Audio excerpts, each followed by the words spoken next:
Black love is black power. What did that mean in the 1960s when that phrase was ultimately came out during the Black Power movement, right? And what does it actually mean? It means the intentional, resilient relationship. So among black people, and in terms of being radical against the white power system that had oppressed them since the foundations of this country. What it also meant is that we would speak into the mindset and existence for a revolution in this country when it came to revoking that oppressive system with regards to white power. And so I wanted to key into a cool video today with regards to the whole issue back then. And you can see how revolutionary um, individuals were attempting to get. But here's an opportunity for the two sides to talk about, that being black people and white people, to actually go in and talk about when it comes to speaking about this black power revolution that is attempting to occur on one side. And I let you decide how the other side actually sees this whole process of where the black people are trying to be at. And I believe that they are trying to be apologetic in this. But let's go ahead and play the video because this is a great video to bring up the topic of Reagan economics. Concerned citizens to a meeting in Chicago. Our question is this: will anything move the white man and mobilize the black man to end the domestic war and bring about a constructive peace? The place we've chosen to ask that question is Chicago. My name is Russ Meek. I am a writer, a musician, a poet, and I live in the black ghetto on Chicago's west side. This somewhat imposing building, the Chatfield Apartments. So this gentleman that's speaking right here, he's very important to this whole video. So I want to let him give the description of Chicago, Illinois at the time, because it's important as you begin to hear him speak with regards to this whole thought about a revolution, how the revolution needs to occur in the system, and how segregation and separatism from white America and black America is what he believes will actually make the country work. Is my daily abode. I am one of those who love Stokely Carmichael. I am one of those who believe that nonviolence is the philosophy of the fool, and that we are a new breed, a class of black men and women who would rather die on our feet than live on our knees. This is also a street where people live. This is not Washington Street, this is Maypole Street. When I was a kid, a maypole meant a festive celebration. And I think of drowning people being told, don't try to swim. And when you look at this street, you wonder about the man on the stoop. You see him in his red shirt,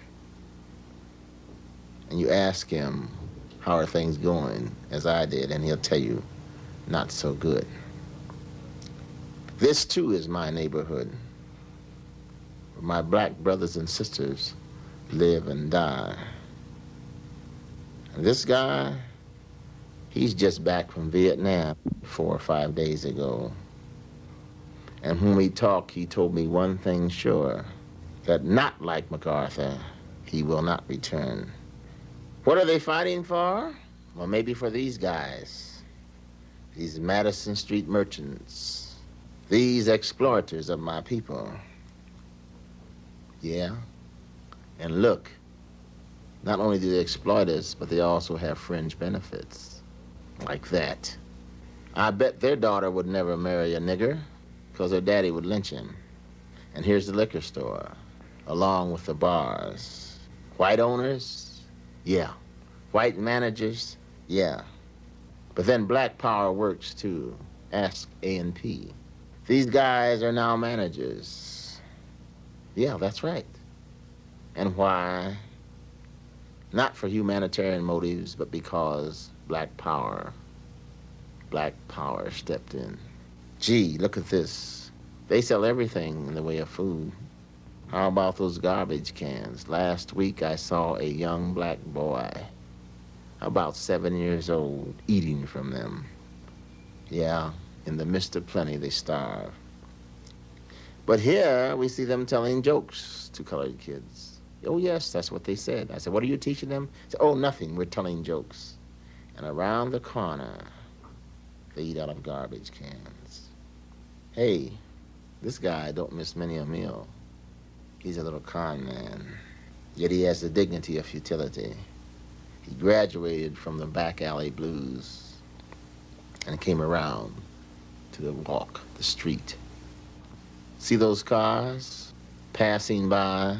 Want me to tell you why? They're the colors of the flag, blue and white. And the Gestapo keeps going by and by. Here are the young guys who we might say are the counterparts of the garbage cans. Yeah, that's right.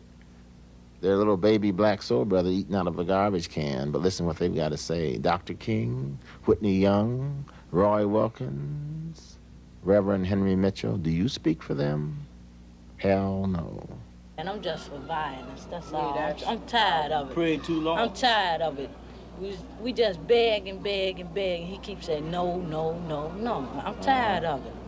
The white man gave me everything now that he has deprived me of, my people of, for the past 400 years. I could still not forget the slavery that he has taken my people through for 310 years. Then in other words, there's no compromise. That's right. There has to be complete separation. That's it. Is this a school or a meat factory? Where a young man who wanted to learn about black history was told to go back to Africa. White principal, white vice principal, white counselors, black students, 1/4 of whom graduate. Gee, look at this beautiful black woman I'm talking to. Yeah, she's a college grad, a statistician, brilliant, articulate, but oh so revolutionary. Baseball diamonds are surely in the rough these days. Here they play while a dog dies in the alley. Rats eat cheese. They also eat babies. We say no more to the rats, and we say no more to you, white America. The die is cast. You shall pay for the past. That's his name.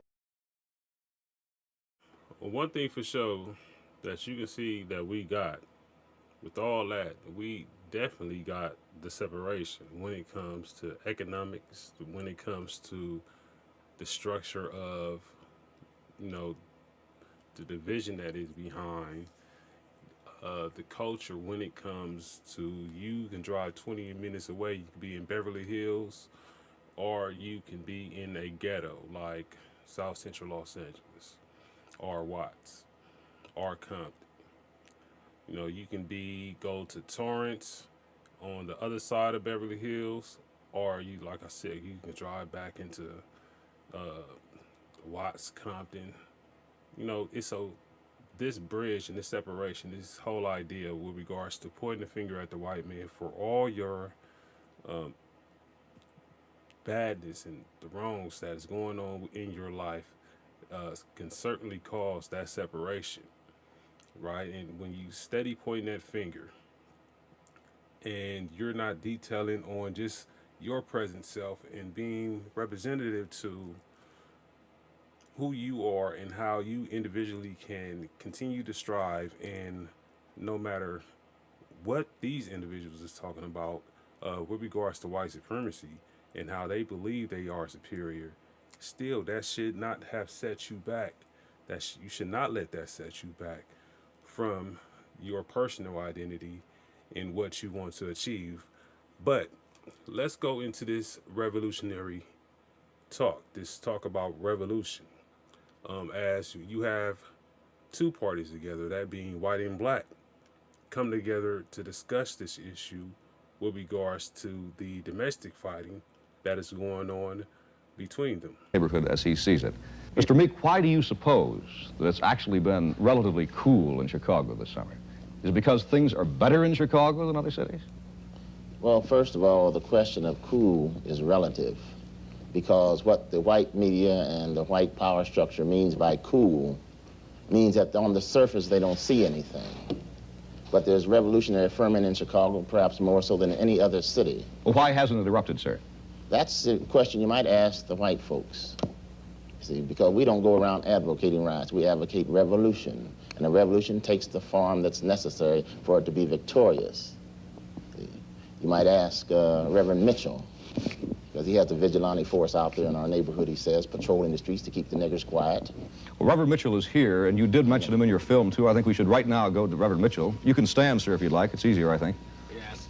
My name is Reverend Mitchell, president of the North Star United Missionary Workers of America on the Chicago West Side. The Bible says, let every man be persuaded by his own opinion, but though let it be a good one. We realize and understand that there are problems amongst the Negro community more so than any other community. The aim of our organization is to sit down and study the problem and take the proper approach to try and solve the problem. For those from out of town, sir, could we just quickly clarify what your committee does? Do you work in the same neighborhood that Mr. Meek lives in? Yes, the West Side? West Side, national-wide. We own the entire state of Illinois. Well, do you have a different program than, say, Mr. Meek does? Well, our program is not hate. It is not hate? No, sir. Our program is to try to solve the problem with love. Okay, so they, like he said, the minister understanding with regards to the problem is to try to solve the problem with love. And to demonstrate to you that white America definitely knows that it is a problem in the country with regards to white supremacy, they initiated that 1965 Immigration Act accordingly because they wanted to presumably die down on it. But what it absolutely did was it began to separate the white and the black that much more in terms of economics, the wealth gap, in terms of being able to have mobility and success in this country. While these other individuals, speaking of Hispanic and Chinese, began to take over jobs that usually black people would have more of a relationship with when it comes to being able to work with the other side, that being white people. Instead, right now, what you have that the Hispanic and the Asian community is having more of a connection towards black people. I'm just talking about from the majority perspective than black people. When the minister responds, he isn't denying the conditions people are describing. He's trying to prevent what he believes could spiral into something worse. His argument isn't about submission, it's about restraint. He believes that anger, if left unchecked, will justify harsher policing, deeper repression, and more suffering in the very neighborhoods already under pressure. So when he says his program is not hate, what he's really saying is that he sees nonviolence as protection, not just morally, but strategically. He's betting that holding the line keeps the door open to change. Whether that bet was realistic is the question this moment forces. So when do we get to the issue with regards to black love is black power? Now, does black love is black power necessarily mean that we have to hate white America, or does black love mean black power means that we have to have an understanding that we must love white America too? This boy back here? Yeah. Well, that looks like the boy that was in the film, I believe. Yes, I'm one of them. My name is Reginald Dobbs. I live at 3319 Maple, one of the ghettos areas that was pointed out in the film. I'd like to direct a question to Reverend Mitchell. Do you think that we will be satisfied with the jobs they are giving us? Yes, son, I think so, simply because we are asking that you be trained on the job, and they start you off with a certain salary starting rates, and you would be promoted up to the maximum of the job. No, I don't believe that. The white man is gonna keep you where he got you. You're not going no higher than he wants you to go. And we ain't gonna settle for nothing but all the way. And about this violence and non-violence, I'm for violence. Because we have pleaded for the last 400 years. Pause it right here, because if you just hear the word violence, it's easy to shut him out, but listen to where he's coming from. He's not talking theory. For him, nonviolence doesn't feel like strength. It feels like asking again after you've already been told no. So when he says he's for violence, it's not because he wants chaos. It's because he doesn't believe anything else is being taken seriously. That kind of thinking doesn't come from nowhere. It comes from growing up in it. And once someone gets there, telling them to be patient doesn't sound calm or wise. It sounds like you're not hearing them. I want you to be able to take notice on how that finger pointing, right, is striking, up this whole idea with regards to oppression. When I'm able to point the finger at somebody else for my conditions, here I am. I have the right to feel how I feel and to be speaking with regards to something as in terms of being violent towards that individual and having hate towards another individual when if I'm not pointing that finger out, if I don't have no finger to point at first and foremost, I don't even notice what another individual is doing.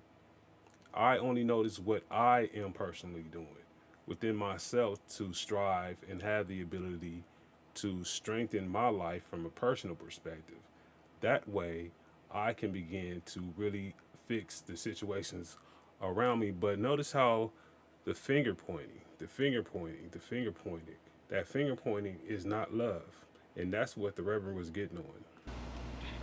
What would you say to a boy like that? Because this happens to be, coincidentally, the young man in the group that Mr. Meek said you did not speak for. How would you talk to a young boy like that? Well, I would say I would definitely have to use the Bible, Mr. Duncan. No, I don't hear. Well, this is my only way. I ain't no Uncle Tom. Well, See, salvation you is can't free, brainwash me. Jesus said, first ye seek the kingdom of heaven and his righteousness, and all of these things will be added unto you. Heaven is on earth, mind you, brother. Yeah. Let me see. You have anything more? How about the other lad? Where you gonna go when we start revolution? Whose side are you gonna be on? Are you still gonna be on your knees begging for us jobs? I will, as Mr. Meek said, he wouldn't die standing on his feet rather than to die on his knees. I will die standing up for God, regardless of any. First and foremost, man, how you gonna have a revolution without no money? How you gonna, you know what I'm saying? That pretty much killed the Black Panther Party. They ran out of money. So you can't have a revolution without no money. That's the first thing. So necessarily, these people who want to have a revolution must be employed.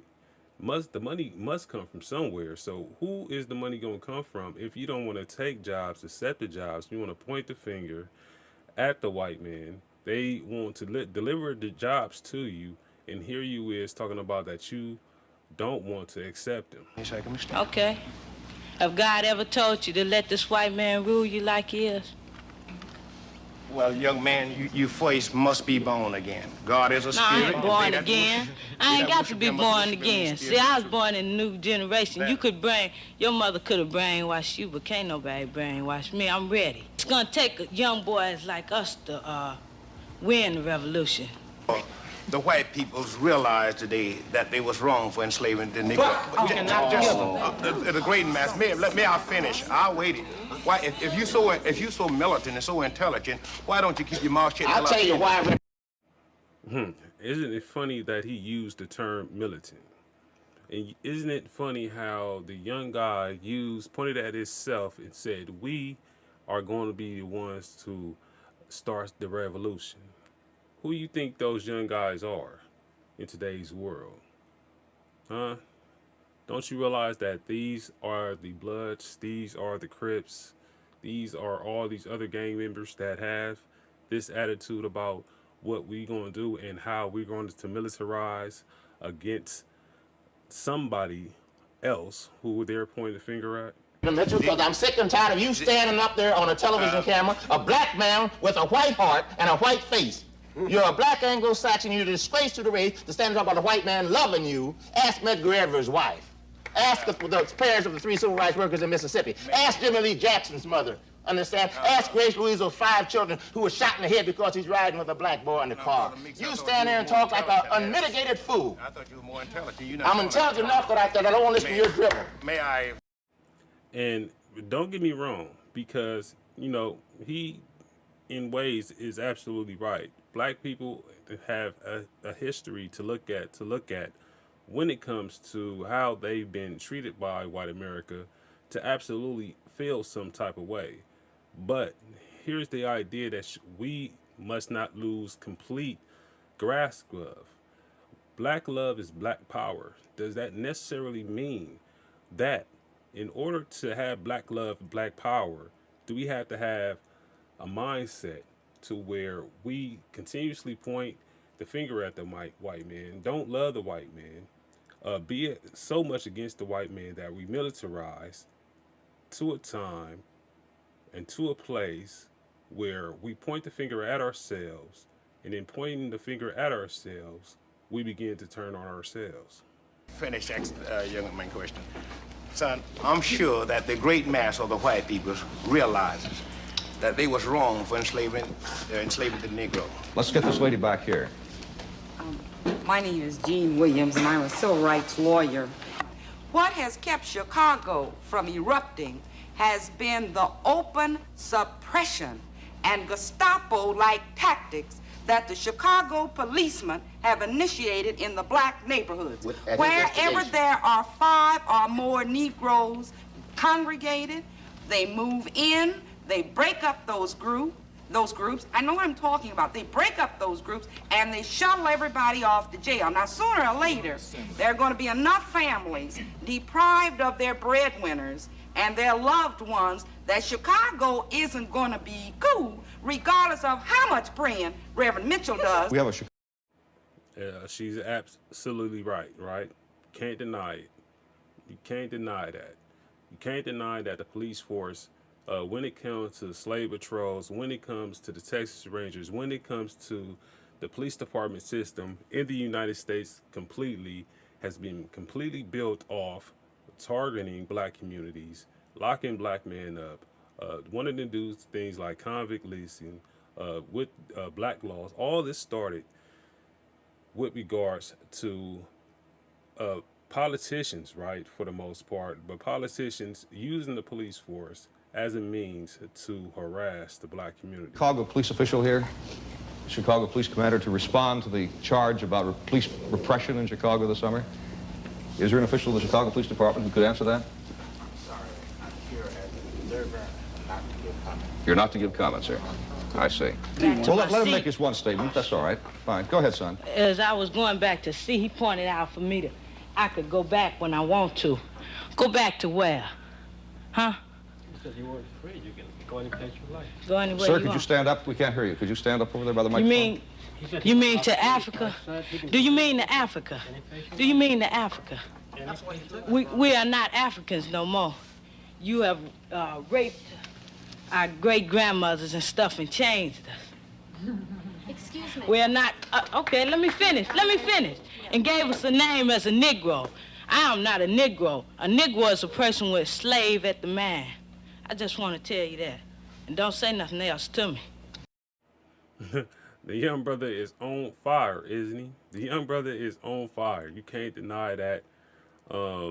Yeah, and he is right. What do you mean go back to Africa? Do you not understand what the 14th Amendment is all about? It means that my home is in America, the United States of America, might I add. Sir, did you want to say something, miss? Okay, this lady back here, please.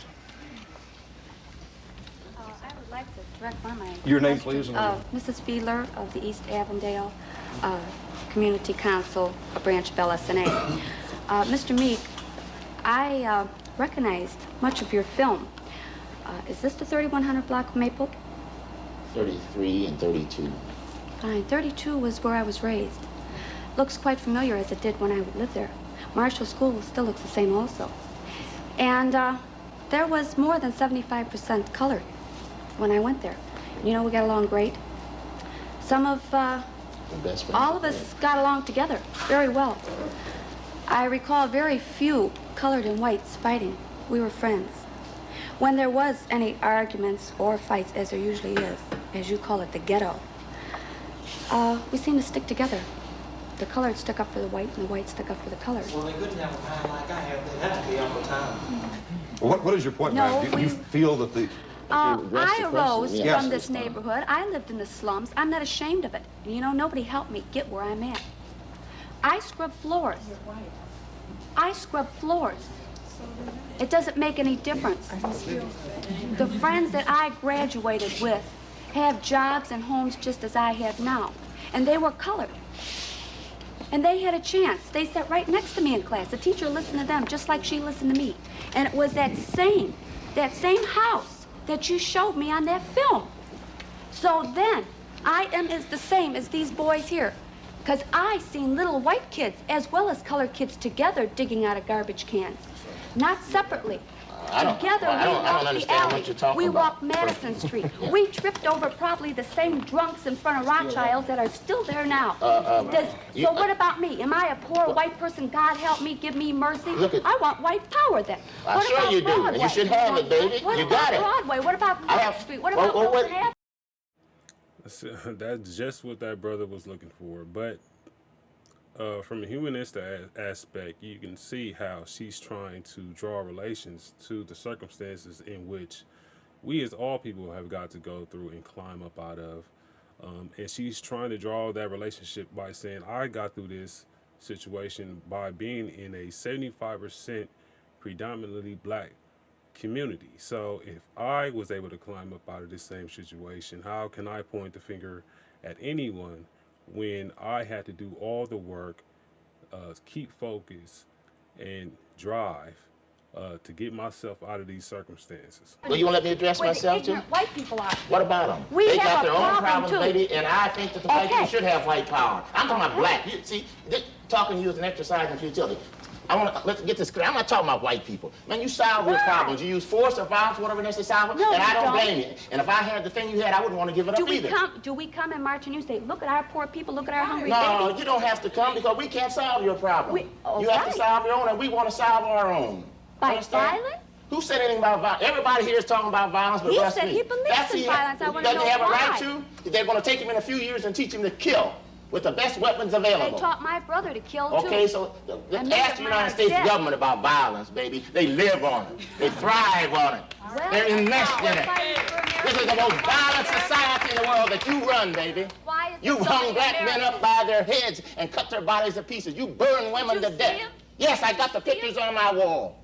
I was tied to a tree by the clan that had a knife run through my body. You never seen white people See. killed, though. White people, I'm not worried about them. Fifth Avenue and Kedzie and I watched them die in front of me. That's tough. As a kid. That's tough. That's tough, but we're talking about black power, black society, That's all we hear. divorce So from you white wanna hear society. somebody else's You were side. here.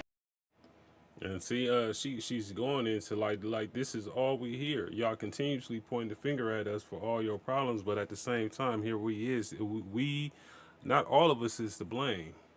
So it's hard for us to look at you and want to help you solve this problem and help us want to build this relationship in this country and stop all the domestic fighting that we have going on when you just cannot stop the finger pointing and looking towards us as this great oppressor. And you can't, at this point in time, you cannot look at the black community and say that there's not necessarily anything wrong with this, because the white community in terms of the white power structure, in terms of just wanting to continue to oppress, the mobility and the economic success of black America, black Americans can definitely say like, man, these people won't take their foot off our neck. And here we are, we got to be so militant against them that it's almost like we have to hate them. Final meeting. Go home if you don't want to hear, baby. Go You don't home. want to hear Because we don't need you. You don't want to hear Just- us, just- you just- go No. home. Well, let the lady speak, because Mr. Meek is a little louder in his voice. I think this is a very interesting point, and you know, it's an amazing coincidence that you did live in that immediate area, because we had no idea that was going to be the. Exactly. That street, Do you that still live in the block. area? No, I don't. And you're. It looked just like that when I did, though. Sure. And Beidler School. Do you know Beidler School there, Yeah, I Mr. know Meek? Beidler. You could move Do you know wherever the you old want. school? Yeah, I The know old those one with the schools. wooden floors? Yeah. I walked on them. There's a new school you want a there now, medal? isn't there? You want a medal I didn't get someday? no new schools, but You I'm want a not medal? complaining. Give it a CMH. Let's let her She's for a white person. Hold it, Mr. Meek. You're the one that's crying the loudest. Who's I'm crying, chiming baby? I'm in not with you. crying. I'm Do chiming you know the in. difference between defiance and a cry? You're talking to a black man, baby. I don't cry to white I folks. talk to 'em all I'm my talking to my life. people, not even to I you. talk to them all Hold my it, Mr. life. Meek. So you're singing the Wait, hold blues. it, But you're hold it. blaming us. We got a right to Blaming stand you? up and defend ourselves. Defend yourself. I glory in your Now spot, let her, baby. hold it, Mr. Meek. But wipe the blood off your hands Hold before it. you There ain't slam. no Hold it. blood on mine. All right, ma'am. You got the pictures. I haven't. All right, so that's enough of that, because we got more than enough evidence to get into the topic that I would actually like to discuss. Because the topic that I would like to discuss, when she continuously go into, you like, stop pointing the finger at us. Stop pointing the finger at us. Please just stop pointing the finger at us. We absolutely want to get along with you. It may not be all of us, but you have individuals who see you as individuals, see you as people, right? But once again, I would like to get at the political aspects of this whole thing, how the police force was continuously used as a means of harassing individuals in the communities. And that is really what struck up so much hate.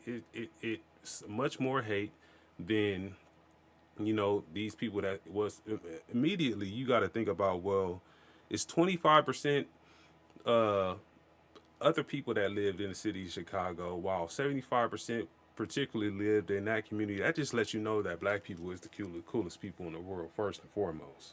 The coolest people in the world. You know what I'm saying? Institutions profit when black Americans have blamed white America, because the conflicts keeps attention off the policies and the system that created the inequality. Media companies monetize the outrage, politicians avoid accountability, and corporations continue to profit from the economic fallout. The division itself protects almost the system. Couldn't see that. However, like, what if I tell you, right, the government flipped your hate, the government flips your hate towards white people against you. And not only is it the reason why we had the Immigration Act of 1965, which drew a further gap between white America and black America on terms of economics, the wealth gap, housing, and so much more, right? When at the same time, when you look at the Reagan administration, with regards to the Reagan economics, what did you have at that time? You had the war on drugs. You had Reagan cutting services in the black community. You had the prison. I would say not boom, because the prison boom actually kind of really started in like the 1990s under the Clinton administration. But you had a prison boom to where that prison boom was actually beginning to start, to where the war on drugs actually kind of sparked this whole idea of lock them up. So if you're going to continuously point the finger at us, what we're going to do is we're going to take your hate towards us and we're going to lock you up.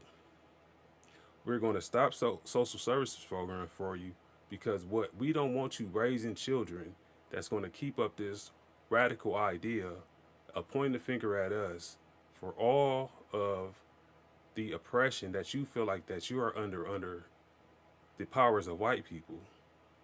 And because of that, we're going to destroy your community completely.